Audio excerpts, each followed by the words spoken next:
va y avoir du sport. Putain que c'est dur le vélo. Moi je préfère encore l'auto.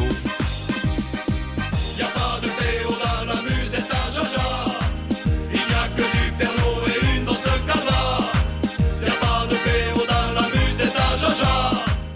Et on se retrouve pour la dernière demi-heure d'Il va y avoir du sport. Vous l'avez reconnu au générique, c'est l'heure de Radio Vélo. Et on va commencer par vous proposer une interview exclusive Radio Occitanie de Rémi Poriol. Mais avant cela, Philippe veut rajouter quelque chose. Ouais, une petite histoire, comme toujours. Radio Vélo. Eh ben, tu parlais tout à l'heure de Jean-René Godard qui va commenter le ski. Eh ben, il avait débuté à la radio sur une station à vocation européenne, comme on dit, et il était tombé avec sa moto pendant le Tour de France. Tu sais, celui que Laurent Fignon avait perdu pour 8 secondes face à Greg LeMond.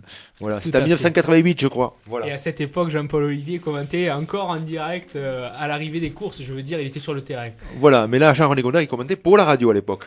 Eh bien, merci pour cette petite précision. Philippe, j'espère qu'on fera pareil un jour. Rémi Poriol, il a 26 ans, il est passé professionnel, c'est un cycliste, hein, il est passé professionnel en 2006 au Crédit Agricole avant de rejoindre la Cofidis cette année. Il est natif d'Aix-en-Provence, c'est donc un provençal, et il commençait sa saison au Grand Prix d'ouverture, la Marseillaise, Gérald, et son rêve, c'était de gagner, quoi. Oui, tout à fait. Il nous a expliqué qu'il voulait gagner absolument une course dans sa région, quoi. Donc je pense que là, il a exaucé son vœu, quoi. Alors on lui a demandé, comme première question, à Rémi Poriol, comment comment se sont passés les 5 jours suivants cette victoire qui a donc eu lieu dimanche dernier. Très bien, hein, puisque après avoir commencé la saison sur les meilleurs auspices, je dirais, la semaine qui suit va très bien, donc je suis confiant pour le reste de la saison, pour le Tour méditerranéen et le Tour du Haut-Var qui arrive, et puis pour Paris-Nice, j'espère encore peaufiner ma forme, et puis c'était super de commencer par une victoire, parce que c'était ma première course sous le maillot Cofidis, et comme ça je m'intègre au mieux dans cette équipe. La deuxième chose qu'on a envie de te demander, c'est que tu nous racontes toi-même un petit peu cette course qui est partie quand même très vite, et tu as d'entrée voulu être dans la bonne échappée, je crois. Bah oui, je sais qu'en général ce type de course, il faut la bonne échappée tarde pas trop à partir, donc là c'est vrai qu'au bout d'une heure on est parti à 7 coureurs. On n'était pas assez parce que derrière il y avait des équipes non représentées, donc ça roulait, on n'a jamais pris trop d'avance.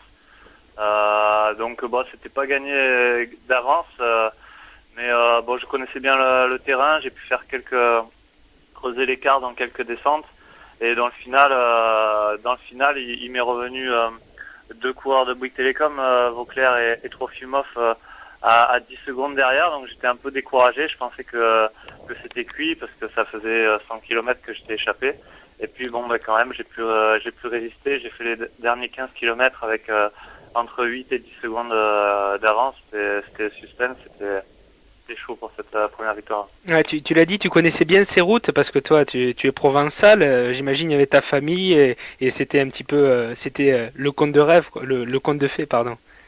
Ouais, voilà, j'avais vraiment envie d'en gagner un jour en Provence, parce que il y a mes amis, il y a ma famille qui peuvent venir me voir courir, c'est pas toujours le cas quand je cours dans le Nord, en Bretagne ou ailleurs. Et donc là c'est vraiment un rêve de gagner à la maison, parce que pour moi les courses qu'il y a en février à la maison, même si c'est pas des très très grandes courses pour le grand public ou quoi, mais pour moi qui suis provençal, c'est des courses dont je suis attaché, et voilà, donc d'en gagner une, c'était super. Donc en ce moment même, il y a l'Étoile de Bessèges, les prochaines grandes courses. Donc tu ne participes pas à l'Étoile de Bessèges. Je pense que c'est pour mieux préparer le Tour Med. J'ai vu également à ton calendrier, il y a le Tour du Haut-Var, le Grand Prix Lugano et Paris-Nice. Est-ce que tu seras plus concentré sur le Tour Med ou sur Paris-Nice, ou tu fais le Tour Med pour préparer Paris-Nice? Un peu.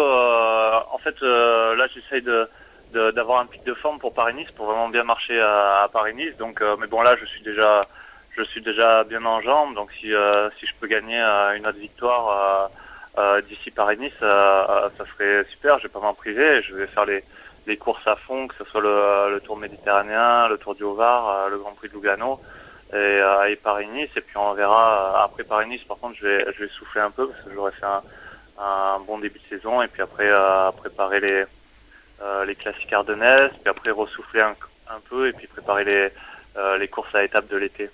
Les courses. Oui Rémi, les courses à étapes de l'été, je crois que nous avons Gérald qui veut t'en parler et notamment du Tour de Catalogne. Gérald, je te passe Rémi. Oui, bonjour Rémi. Donc je voudrais savoir un petit peu comment s'est déroulé un petit peu ce début de saison avec cette équipe Cofidis. Comment tu as préparé ton hiver et tout ça. Voilà, je voulais savoir comment tu pouvais nous expliquer un petit peu comment s'est déroulé son début de saison. J'ai bien travaillé, on a fait 2 stages avec l'équipe Cofidis, ça s'est bien passé là, 2 fois une semaine, une fois à Gréoux, une fois à Fréjus. Et donc ça s'est bien passé, on a bien travaillé, surtout on a bien rigolé aussi, c'était important pour l'ambiance, faut bien s'intégrer dans l'équipe. Et puis j'ai fait aussi la connaissance et j'ai commencé à travailler avec l'entraîneur de l'équipe, Vincent Villarius, et qui m'apporte un peu un œil scientifique sur l'entraînement et ça a l'air de bien fonctionner pour l'instant. D'accord. Et ensuite, je voulais savoir, est-ce que tu comptes, comme l'année dernière, faire le Tour de Catalogne, là où tu avais fait de très très belles performances. Est-ce que tu comptes faire ce mini tour, on va dire? Ouais, je garde à peu près le même programme que l'année dernière, c'est-à-dire là le premier objectif, là un peu la tranche course du Sud en février-mars avec voilà le Tour Med au Var, Grand Prix de Lugano, Paris-Nice. Après, je vais souffler un peu. En avril, je sais pas exactement mon programme, mais ça va aboutir sur les classiques ardennaises, Flèche Wallonne, Liège-Bastogne-Liège. J'aimerais bien marcher. Après, c'est pareil, je récupère un peu. J'essaye d'aller un peu m'entraîner en montagne pour préparer les courses de montagne et préparer donc Catalogne, Dauphiné, le championnat de France, le Tour de France. D'accord, merci beaucoup Rémi. Ouais, de rien. Rémi, le Tour de France justement, je pense que c'est un objectif pour tout coureur, surtout quand on a ton potentiel. Qu'est-ce que tu y viseras? Tu iras là-bas sûrement avec le maillot de leader de l'équipe Cofidis ou est-ce que ça sera juste pour essayer de claquer une étape? Non, ça c'est difficile à dire. J'ai pas trop d'expérience sur des performances sur les grands tours. Tu as fait 3 grands tours? Voilà, ouais, j'ai fait 3 grands tours, mais plus on avait comme objectif, par exemple l'année dernière sur le Tour de France, le maillot vert de Torrechov, les arrivées au sprint. Donc c'était plus dans un rôle d'équipier. Et du coup, j'ai pas pu j'ai pas pu tenter de faire un bon classement général comme en Catalogne ou au Dauphiné. Donc c'est difficile. J'ai pas trop, même si j'ai participé à 3 grands tours déjà, j'ai fait le Tour d'Italie ma première année pro, commencé le Tour d'Espagne ma deuxième et le Tour de France ma troisième. Il faut voir, dans notre équipe, on a 2 coureurs qui sont plus aguerris et qui ont plus d'expérience pour le classement général. C'est Amael Moinard et David Moncoutier, qui sont capables tous les deux de faire aux alentours de la 10e place au classement général. Moi, c'est un peu l'inconnu. On verra un peu comment ça va se passer, comment j'évolue dans la saison. Si je me sens capable de jouer une place aux alentours de la 10 ou 15e place au général, ou si j'en suis pas capable, et j'essaierai plutôt de prendre une échappée pour viser une victoire d'étape.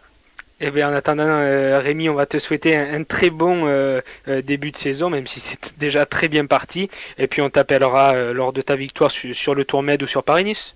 Ça serait sympa, merci. Je vous remercie d'avoir suivi mon parcours. Et merci à Rémi Poriol de sa gentillesse. Géraldo, sympa. Hein. Oui, très sympa. C'est vrai qu'il nous a vraiment dit tout ce qu'il pensait et puis il nous a rien caché sur sa suite de la saison. Donc je pense qu'il a été très franc. C'était une très bonne interview.